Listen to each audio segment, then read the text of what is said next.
Selamat berjumpa di pelajaran Bahasa Indonesia kelas 10. Kali ini kita akan membahas bab 7 tentang belajar dari biografi. Tokoh yang diangkat adalah Bapak Baharudin Yusuf Habibie. Ada 3 hal yang harus dicapai. Yang pertama, mengidentifikasi ciri teks biografi berdasarkan isinya. Yang kedua, mengidentifikasi struktur teks biografi. Dan yang ketiga, menemukan pola penyajian karakter unggul tokoh dalam teks biografi. Menelaah teks biografi. Kompetensi dasar 3.14. Menilai hal yang dapat diteladani dari teks biografi. 4.14. Mengungkapkan kembali hal-hal yang dapat diteladani dari tokoh yang terdapat dalam teks biografi yang dibaca secara tertulis. Biografi adalah riwayat hidup seseorang yang ditulis oleh orang lain. Dalam biografi disajikan sejarah hidup, pengalaman-pengalaman, sampai kisah sukses orang yang sedang diulas. Coba kamu buka KBBI, Kamus Besar Bahasa Indonesia, dan cari pengertian dari biografi.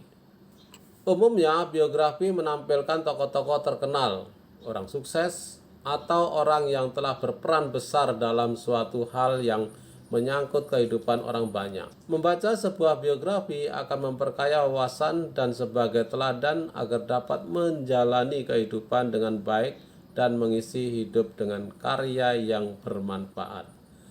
Tentunya hal itu tidak hanya bermanfaat bagi diri sendiri, tetapi juga bermanfaat bagi orang lain. Kegiatan 1.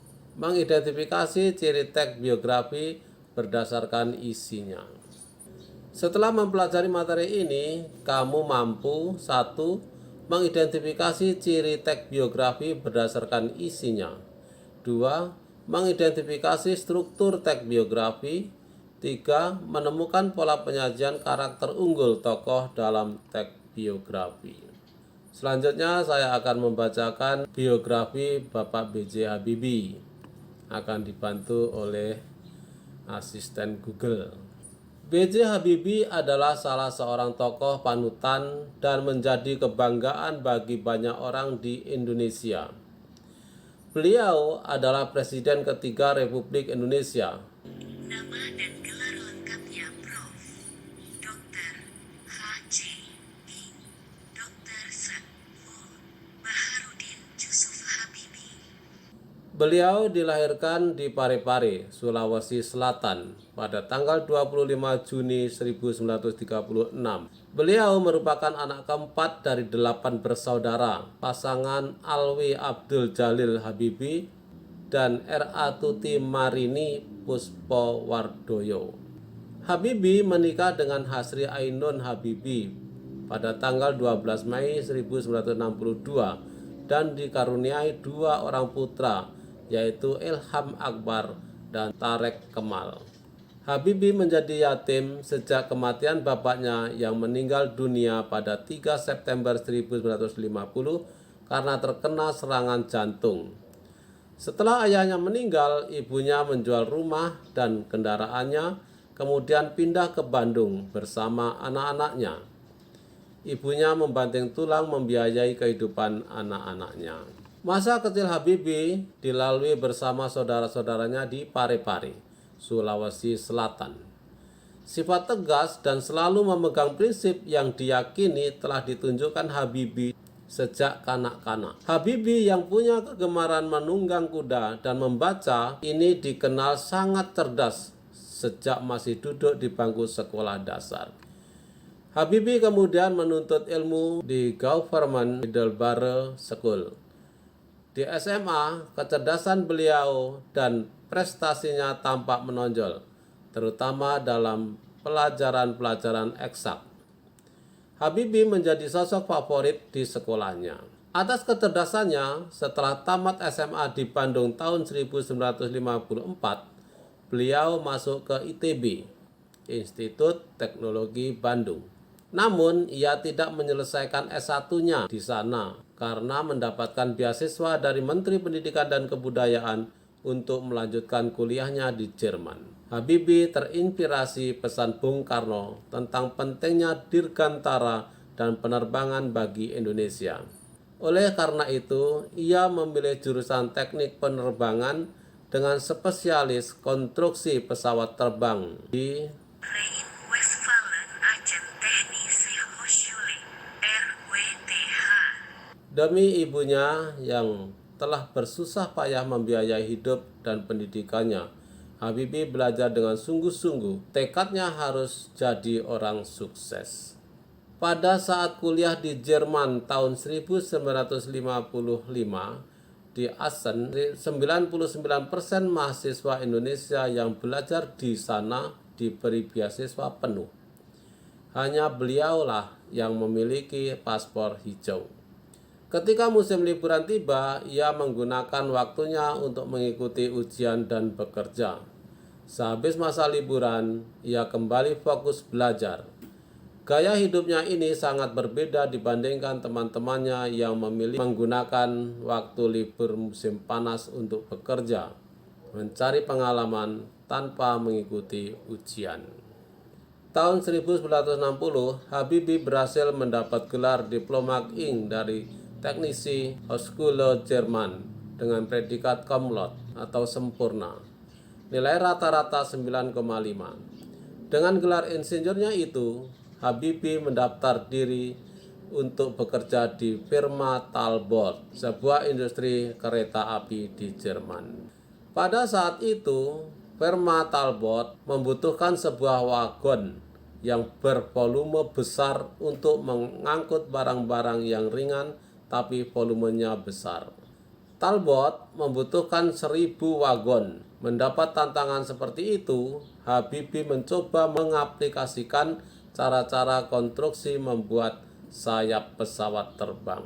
Metode itu ia terapkan pada wagon dan akhirnya berhasil. Habibie kemudian melanjutkan studinya di Technische Hochschule die Fakultät für Maschinenwesen Aschen. Habibie menikah dengan Hasri Ainun Habibie yang kemudian diboyong ke Jerman. Hidupnya makin keras. Pada pagi hari, Habibie terkadang harus berjalan kaki cepat ke tempat kerjanya yang jauh untuk menghemat biaya hidup. Ia pulang pada malam hari dan belajar untuk kuliahnya. Demi menghemat, istrinya harus mengantri di tempat pencucian umum untuk mencuci. Pada tahun 1965, Habibie mendapat gelar dokter insinyur dengan penilaian summa cum laude, sangat sempurna. Dengan nilai rata-rata 10 dari Technische Hochschule die Fakultät für Maschinenwesen Aschen. Habibie mendapat gelar dokter setelah menemukan rumus yang dinamai faktor Habibie karena bisa menghitung keretakan atau Drug propagation on random. sampai ke atom-atom pesawat terbang. Habibie dijuluki sebagai Mr. Crab. Selanjutnya akan dibaca oleh Mbak Google. Pada tahun 1967, Habibie menjadi profesor kehormatan, guru besar pada Institut Teknologi Bandung. Kejeniusan dan prestasi mengantarkan Habibie diakui lembaga internasional.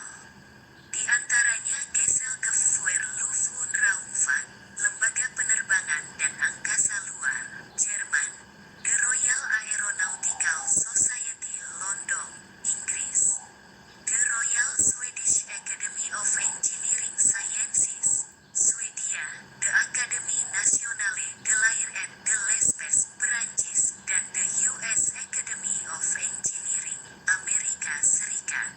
Penghargaan bergengsi yang pernah diraih Habibie adalah Edward Warner Award dan Award von Karman yang hampir setara dengan hadiah Nobel.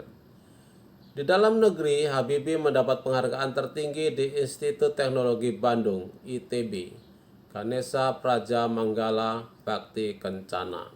Di Indonesia, Habibie menjadi Menteri Negara Ristek atau Kepala BPPT selama 20 tahun. Ketua Ikatan Cendekiawan Muslim Indonesia (ICMI), memimpin perusahaan BUMN strategis dipilih menjadi Wakil Presiden RI dan menjadi Presiden RI ketiga setelah Soeharto mundur pada tahun 1998. Pada masa jabatan Habibie, terjadi referendum di Timor Timur, sampai akhirnya Timor Timur memisahkan diri dari Indonesia.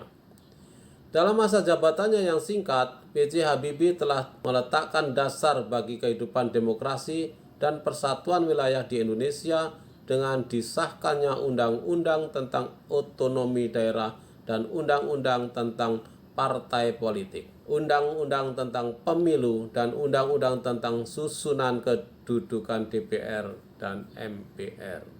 Turun dari jabatan sebagai presiden, Habibie kembali ke Jerman bersama keluarga. Pada tahun 2010, Ainun meninggal dunia karena kanker. Sebagai terapi atas kehilangan orang yang dicintai, Habibie membuat tulisan tentang kisah kasih dengan Ainun, yang kemudian dibukukan dengan judul Ainun dan Habibie. Buku ini telah difilmkan dengan judul yang sama. Sumber buku paket kelas 10. Kegiatan 2. Mengidentifikasi struktur teks biografi. Teks biografi termasuk ke dalam teks narasi.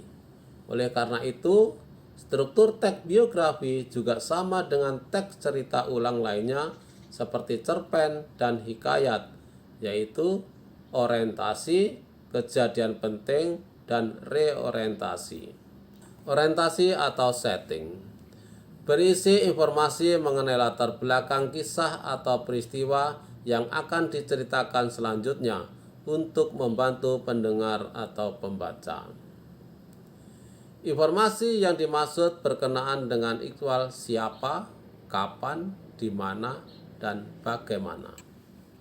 Kejadian penting atau important event atau record of event berisi rangkaian peristiwa yang disusun secara kronologis menurut urutan waktu yang meliputi kejadian-kejadian utama yang dialami tokoh. Dalam bagian ini mungkin pula disertakan komentar-komentar pencerita pada beberapa bagiannya.